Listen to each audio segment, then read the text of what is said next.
Bismillahirrahmanirrahim. Assalamualaikum warahmatullahi wabarakatuh. Kita bertemu kembali di pembahasan akhir dalam mata kuliah Teknik Penulisan Artikel Ilmiah. Nah, kali ini kita akan membahas tentang publikasi artikel ilmiah khususnya NSDM.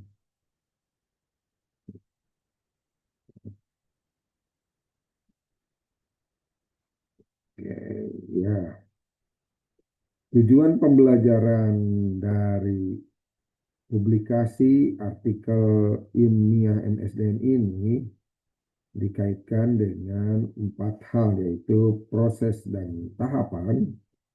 Mahasiswa memahami alur proses dari penulisan hingga pengajuan, lalu memilih jenis jurnal dengan mengidentifikasi jurnal nasional dan internasional bereputasi, lalu juga memahami template jurnal, menyesuaikan standar penulisan dan format target, lalu secara proses ada peer review di mana ada pengelolaan masukan dan melakukan revisi efektif, sehingga pada langkah akhir kita juga akan belajar bagaimana visibilitas atau strategi meningkatkan citasi dan dampak akademik dari artikel ilmiah yang dipublikasikan.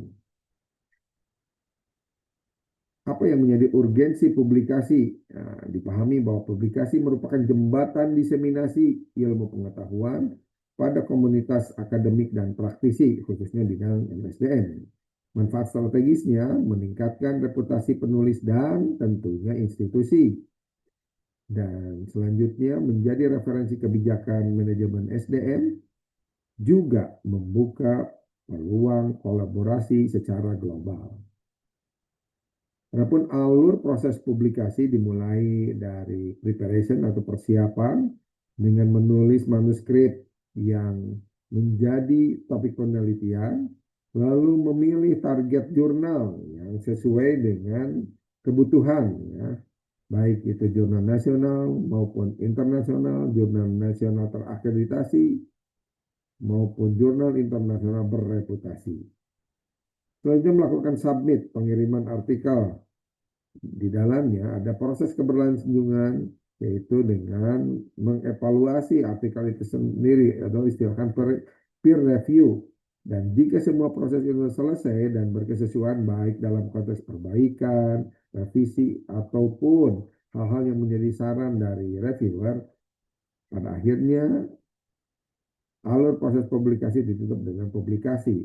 Ya, proses publikasi merupakan proses non-linear yang menuntut ketahanan atau ketekunan mental dari penulis. Bagaimana melakukan pemilihan jurnal yang tepat? Tadi ada jurnal nasional, ada internasional, ataupun juga memperhatikan siapa penerbitnya. Yang nasional Cinta 1-6, yang internasional ada Scopus, ada World of Science ataupun Global Impact, dan di dalamnya ada penerbit, ya, pertimbangannya ada Elsevier, Wiley, Springer. Ini merupakan penerbit yang sangat tinggi. Nah, apa yang harus diperhatikan? Ya, pertama, pertimbangkan skop jurnal, apa saja yang menjadi skop yang diterima di tempat jurnal penerbit tersebut.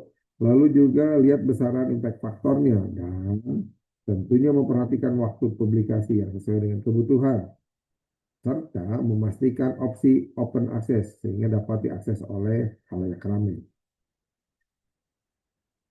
Selanjutnya teknik template atau matching antara apa yang menjadi selingkung ataupun standar draftingnya penerbit dengan apa yang sudah kita tulis.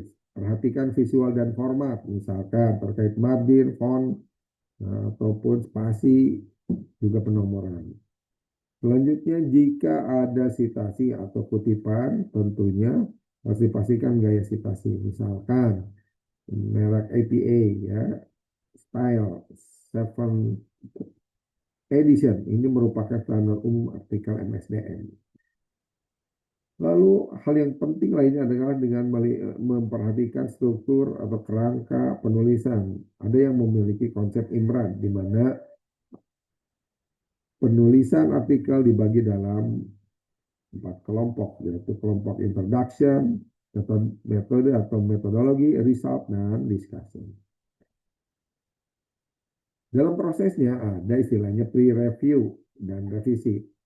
Peer review ini memastikan integritas dan validitas penelitian melalui evaluasi ahli independen. Nah, ketika kita berhadapan dengan koreksi atau perbaikan yang harus kita lakukan, yang merupakan saran dari reviewer, sikapi secara objektif dan profesional, jawab poin per poin, dan lakukan revisi substansif sesuai arahan.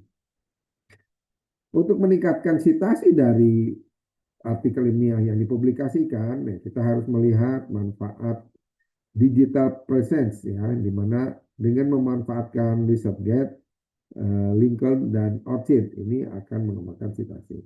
Lalu juga dipublikasi dengan kebijakan penerbit yang terbuka atau open access, sehingga dengan akses yang terbuka ini citasi bisa dimungkinkan terkoordinasikan. Lalu selanjutnya networking, kolaborasi antar peneliti yang memperluas distribusi karya.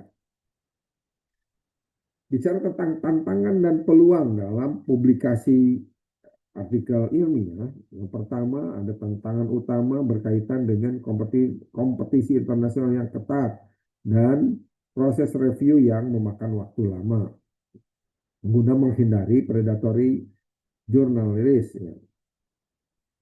Selanjutnya digitalisasi jurnal dan isu MSDM terkini. Ya, hal-hal yang terkini yang menjadi ketertarikan penerbit, misalkan HR teknologi, AI, future of work. Ini merupakan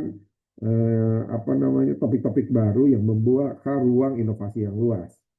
Tipsnya adalah bangun profil akademik di Google Scholar untuk melacak dampak ilmiah penelitian Anda. Untuk materi secara ringkas, ya, dimulai dari prasubmit, ya, persiapan manuskrip dan template dengan target kesesuaian format.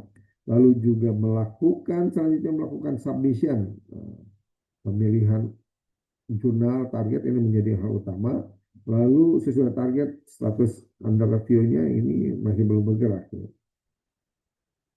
Untuk review, nah, hasil utamanya adalah revisi substantif, ya, status akhirnya merupakan accepted ataupun diterima. Dan langkah setelah review sesuai adalah post pub, yaitu promosi dan networking, di dalamnya peningkatan citasi untuk memastikan publikasi bisa bertahan.